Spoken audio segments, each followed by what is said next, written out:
Learning objectives. After completing this module, learners will be able to describe how cotton is harvested and processed to make a shirt, define and understand the chain of markets in which the cotton yarn and then the shirt reach the markets in India for sale. Know and understand how the shirt also reaches the exporters and foreign buyers. Describe how the poor in the chain are exploited and understand the ways in government intervenes to help cooperatives. A shirt in the market. Introduction. A chain of supermarkets links the producer of cotton to the buyer of the shirt in the supermarket. Buying and selling takes place at every step in the chain. A cotton farmer grows cotton on her small piece of land. When the bolls of the cotton plant ripen and burst, the farmer picks the cotton. It takes several days to harvest the cotton. As the bolls which carry the cotton burst open separately. Once the cotton is collected, instead of selling it at the local cotton market, the farmer takes the harvest to the local trader. Cultivation of cotton requires heavy inputs of fertilizers and pesticides, and the farmers have to incur heavy expenses for buying these. At the beginning of the cropping season, the small farmers need to borrow money to meet these expenses, or to meet his household expenses when there is no income or during exigencies. The trader usually lends money to these small farmers to one condition of selling all the cotton to him alone. When the farmer brings the picked and cleaned cotton to him, the trader cuts the interest and principal loan amount from the total value of the cotton and gives very little to the farmer. The farmer does not protest much. Cloth market. A huge variety of cloth, including the cloth made by weavers in the villages around, is brought in a cloth market, like Erode, for sale. Buyers of the cloth include cloth merchants who have offices around the market and other traders from many South Indian towns. These traders have extensive contacts with garment firms around the country, from whom they get orders. These traders purchase the yarn, thread from other traders and farmers. The weavers who live in villages nearby take the yarn supplied by these traders to the power looms located in sheds adjacent to their houses.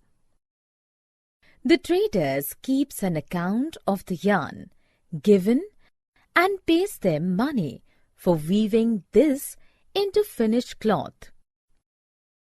The weavers and their families work for long hours on these looms. Sometimes the weavers themselves buy the yarn. Then they would have to arrange to sell it themselves too.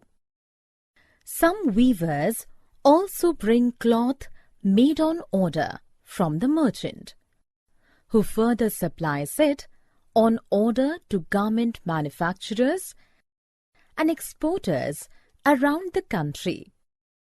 This setup is an example of putting out system, whereby the merchant supplies the raw material and receives the finished product from the weavers. Based on the orders the merchant has received for cloth, he purchases and distributes the yarn to the weavers. He gives them instructions about the kind of cloth that is to be made, and they supply him the finished cloth. Thus, the weavers do not have to spend their money on purchase of yarn. Also, they do not need to bother about selling the finished cloth.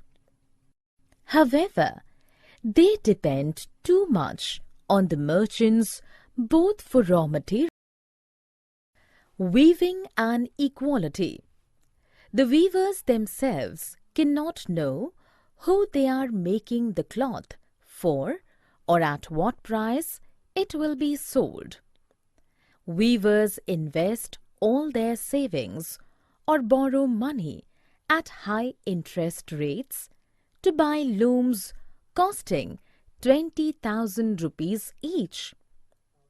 Since the work on these looms cannot be done alone, the weaver and another adult member of his family work up to 12 hours a day to produce cloth.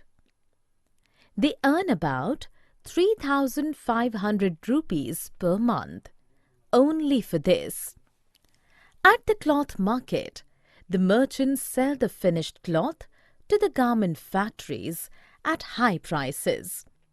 Thus, the market is more favorable to the merchants. Weavers' cooperatives help the weavers to reduce their dependence on the merchant and to earn a higher income. In a weavers' cooperative, the weavers form a group, collectively procure yarn from the yarn dealer and then distribute it among the weavers. The cooperative also does the marketing. So, the merchant is sidelined and the weavers get a fair price on the cloth. The government too helps the cooperatives by buying cloth from them at a reasonable price. For instance, the Tamil Nadu government runs a free school uniform program in the state, for which it procures the cloth from the powerloom weavers' cooperatives. It also buys cloth from the handloom weavers' cooperatives and sells it through co-optic stores. Garment exports. Let's say the Erode merchant supplies the cotton cloth produced by the weavers to a garment exporting factory near Delhi. This factory uses the cloth to make shirts. The shirts are then exported to foreign buyers. These foreign buyers include chains of stores from the US and Europe. These large stores do business strictly on their own terms. They demand the lowest prices from the supplier and also set high standards for quality of production. Timely delivery is also expected and any defects or delay is handled strictly. Faced with such pressures from the powerful buyers, the garment exporting factories try their best to meet the conditions and hence cut costs. They get the maximum work out of the workers at the lowest possible wages. Workers' wages are fixed according to their skills. Most of the workers are women who get jobs as helpers for thread cutting, buttoning, ironing and packaging for less pay. Many of the workers are also temporary. That is, if a worker is not needed, he or she can be asked to leave. This way, the exporters maximize their own profits and also supply the garments to foreign buyers at a cheap price. The foreign businesses make huge profits in the market, while the garment exporter makes only moderate profits. However, the earnings of the workers at the garment export factory are not enough to cover their daily needs. The merchants or traders are somewhere in between.